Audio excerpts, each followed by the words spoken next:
I never thought I would ever put myself in a situation like this, but life has its own way of surprising us. My marriage had always looked perfect from the outside, but the truth was, things had been different for a while. My husband worked long hours, often coming home late and too tired to even talk, let alone notice the little details that once mattered. The attention, the warmth, the simple compliments that once made me feel loved had slowly disappeared. I told myself it was normal, that marriages go through phases, but deep down I missed being seen as a woman rather than just a wife managing a household. My husband's closest friend, on the other hand, had always been around in the background. He wasn't someone I thought about in that way, but he carried a certain charm that was impossible to ignore. He was confident without being arrogant, playful without being childish, and attentive in ways my husband no longer seemed to be. Most of the time, I brushed it off as harmless, just friendly gestures that didn't mean anything. But that day, something shifted. It was a warm afternoon, and I was at home by myself. I wasn't expecting anyone, so I had slipped into something comfortable, a fitted top and a mini skirt. I didn't think twice about it, it was just what I wore around the house when no one was around. The doorbell rang suddenly, catching me off guard.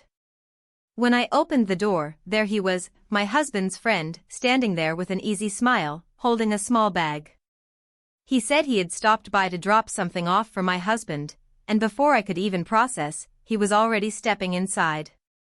I felt a little self-conscious as I realized how casually I was dressed, but I tried to brush it off.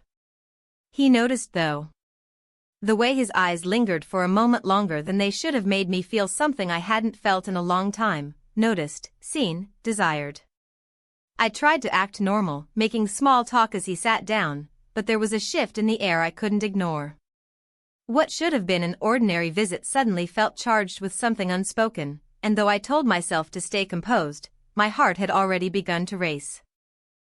The room suddenly felt smaller, and the air between us heavier. I sat across from him, pretending to focus on the casual conversation, but every word felt layered with something else. His eyes held mine longer than usual, his smile softer, and there was a kind of quiet confidence in the way he carried himself. I found myself adjusting my skirt, not because it was uncomfortable, but because I was acutely aware of how exposed I felt under his gaze. It wasn't intrusive, but it was undeniable, and I couldn't bring myself to ignore it. He leaned forward slightly, resting his arm casually on the chair, and asked me how I'd been holding up lately with my husband's long work hours. The question was innocent enough, but it struck something deeper. No one had asked me that in so long, not even my husband. I gave a vague answer, but he pressed gently, making me laugh nervously at how easily he seemed to read me. That laugh, that release, carried a warmth I didn't know I had been craving. As the conversation carried on, I noticed the subtleties, his tone lowering when he spoke directly to me, the way he shifted closer when I reached to place something on the table, the brief graze of his fingers brushing mine as he took it. Small things that might have meant nothing if they were isolated, but together they created a storm inside me. It was impossible not to notice the way my body reacted, the heat rising to my face, the flutter in my stomach. At one point, he complimented me in a way that was careful but loaded. It wasn't direct, not something anyone else would have caught, but I understood exactly what he meant. My pulse quickened, and I tried to redirect the conversation, but the energy was already there, alive between us, impossible to deny. I told myself this was harmless, just playful tension that would go nowhere.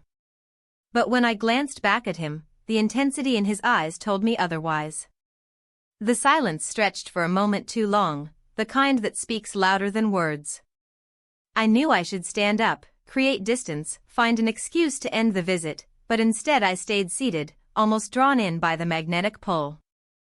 A line had been drawn without either of us acknowledging it, and I felt myself slowly edging closer to crossing it. The moment seemed suspended in time, a quiet pause filled with too many unspoken thoughts. His gaze locked with mine, and I felt an electricity run through me that I couldn't ignore. He shifted closer, slow and deliberate, as if giving me every chance to stop him. My breath caught in my throat, and for the first time in years, I felt that rush of being desired so intensely. My instincts screamed to pull away, to remember the vows I had made, but the loneliness inside me drowned those warnings. He leaned in, his voice low, telling me how beautiful I looked. The words slipped out of him so effortlessly, yet they pierced through me like nothing I'd heard in ages. I should have dismissed it, laughed it off, but instead I let it settle, let it sink into all the places that had been starved of affection. My hands trembled slightly, not from fear, but from the adrenaline of knowing something forbidden was about to happen.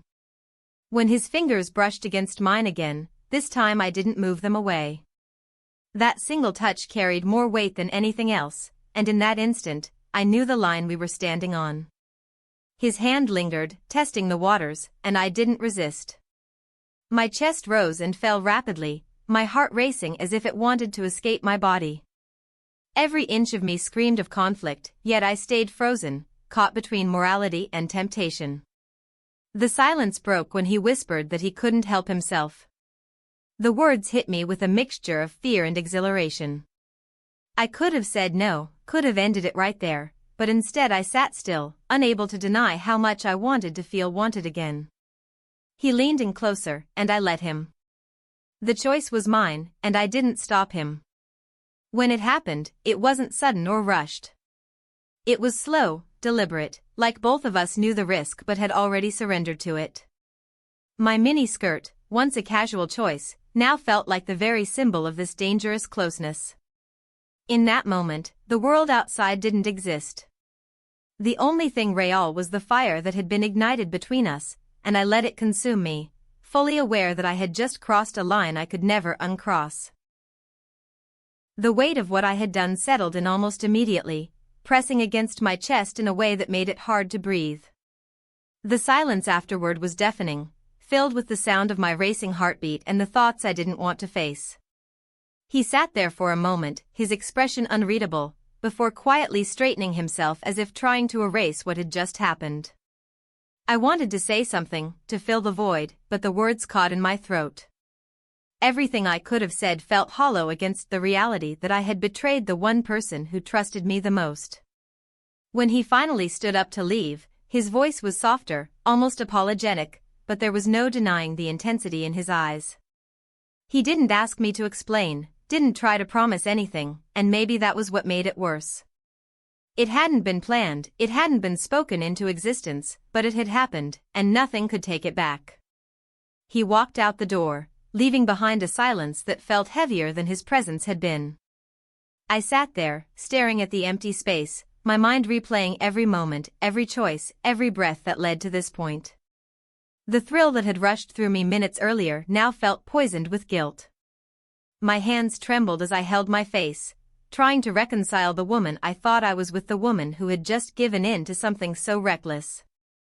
I told myself it was a mistake, a lapse in judgment, but even that sounded like an excuse I didn't deserve. Still, beneath the guilt, there was another truth I couldn't deny. For the first time in years, I had felt alive, seen, and wanted. That realization scared me more than the guilt itself because it revealed how deeply I had been starving for affection. I knew I couldn't tell my husband, the consequences would destroy everything.